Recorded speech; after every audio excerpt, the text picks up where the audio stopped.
بسم اللہ الرحمن الرحیم۔ محترم ناظرین کرام، دین اسلام کے اندر بہت سی ایسی چیزیں ہیں جن پر ایک مسلمان کے لیے ایمان رکھنا ضروری ہے۔ اگر ان چیزوں پر ایک مسلمان ایمان نہیں رکھتا تو پھر وہ صاحب ایمان نہیں سمجھا جاتا، بلکہ وہ ایمان سے خارج سمجھا جاتا ہے۔ جس طرح کہ اللہ تعالیٰ کی ذات پر ایمان، اللہ تعالیٰ کی ذات پر ایمان رکھنا ضروری ہے۔ اگر کوئی شخص اللہ تعالیٰ کی ذات پر ایمان نہیں رکھتا تو اسلام سے اس کا کوئی تعلق نہیں۔ اسی طرح پر انبیاء اکرام علیہ السلام کی ذات پر ایمان رکھنا ضروری ہے کہ جتنے بھی اللہ تعالیٰ نے انبیاء اکرام علیہ السلام نازل فرمائے ہیں، ان کی تعداد اگرچہ ہمیں معلوم نہیں، بعضوں کے نام اگرچہ ہمیں معلوم نہیں، ان کی حیات طیبہ ہمیں اگرچہ معلوم نہیں ہے، ان کی سیرت کے بارے میں ہم کچھ نہیں جانتے، لیکن ان پر ایمان رکھنا ضروری ہے۔ اور اسی طرح پر اللہ تعالیٰ کی نازل کردہ تمام کتابوں پر ایمان رکھنا ضروری ہے۔ آج جس مسئلے پر میں گفتگو کرنا چاہ رہا ہوں وہ ہے مسئلہ تقدیر۔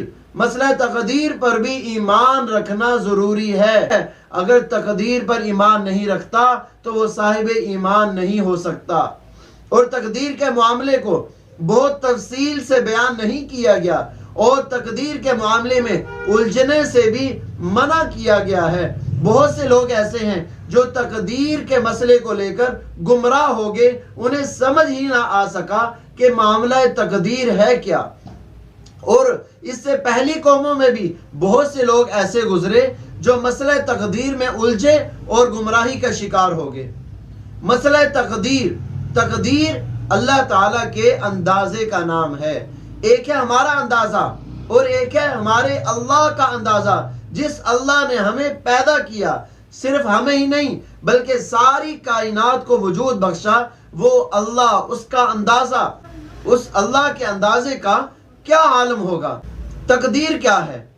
وہ اس دستاویز کا نام ہے جس کے اندر اللہ رب العزت نے انسانوں کی زندگی کے بارے میں لکھ دیا ہے۔ اس کائنات کے وجود سے 50,000 سال پہلے اللہ تعالیٰ نے تقدیر میں تمام تر معاملات لکھ دیے ہیں کہ اس انسان کو کتنی خوشیاں ملیں گی، کیسی ملیں گی، کیا مصائب ہوں گے، کیا پریشانیاں ہوں گی، کیا غم ہوں گے، کتنا رزق ملے گا، کتنی عمر پائے گا، کب موت آئے گی، کہاں موت آئے گی۔ تمام تر معاملات تقدیر میں لکھے جا چکے ہیں۔ لیکن یاد رکھنا، اللہ تعالیٰ نے جو تقدیر میں لکھ دیا ہے ہم وہ نہیں کرتے، بلکہ ہم نے جو کرنا ہے اللہ نے وہ تقدیر میں لکھا ہے۔ دوبارہ بات کہہ رہا ہوں، غور سے سنیں، انشاءاللہ سمجھ جائیں گے۔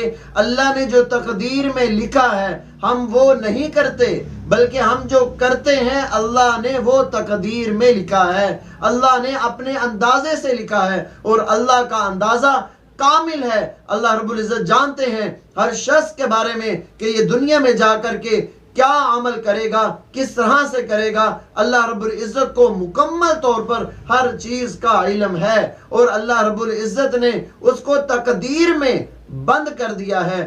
یاد رکھیں، میں ایک چھوٹی سی مثال دیتا ہوں، بات سمجھنا آپ کے لیے آسان ہو جائے گا۔ مثال یہ ہے کہ ایک ٹیچر اپنے اسٹوڈنٹ میں سے ایک کو کہتا ہے کہ بیٹا تم اس مرتبہ امتحان میں فیل ہو جاؤ گے۔ بس استاد نے بات کہہ دی، اس کے بعد بات آئی گئی ہو گئی، امتحان آئے، امتحان کے بعد رزلٹ آیا، رزلٹ میں پتا چلا کہ وہی اسٹوڈنٹ، وہی طالب علم جس کے بارے میں استاد نے کہا تھا کہ بیٹا آپ فیل ہو جاؤ گے، وہ فیل ہو گیا۔ اب یہاں پر بات سمجھیں کہ استاد نے جو کہا طالب علم نے وہ نہیں کیا، استاد نے جو کہا طالب علم نے وہ نہیں کیا، بلکہ طالب علم نے جو کرنا تھا استاد نے وہ کہا۔ ایک استاد کا اندازہ اتنا زبردست ہے کہ اس نے کہا فیل ہوگا تو وہ فیل ہو گیا، اور اللہ رب العزت کا اندازہ اس کی کوئی حد نہیں ہے۔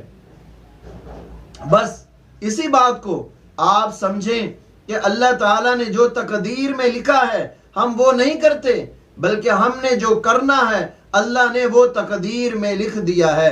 اب تقدیر پر ایمان لانا ضروری ہے. اور تقدیر پر زیادہ بحث و مباحثے میں پڑھنے کی ضرورت نہیں ہے. ایک مرتبہ صحابہ اکرام تقدیر کے معاملے میں بات چیت کر رہے تھے، آپس میں بحث و تکرار ہو رہا تھا.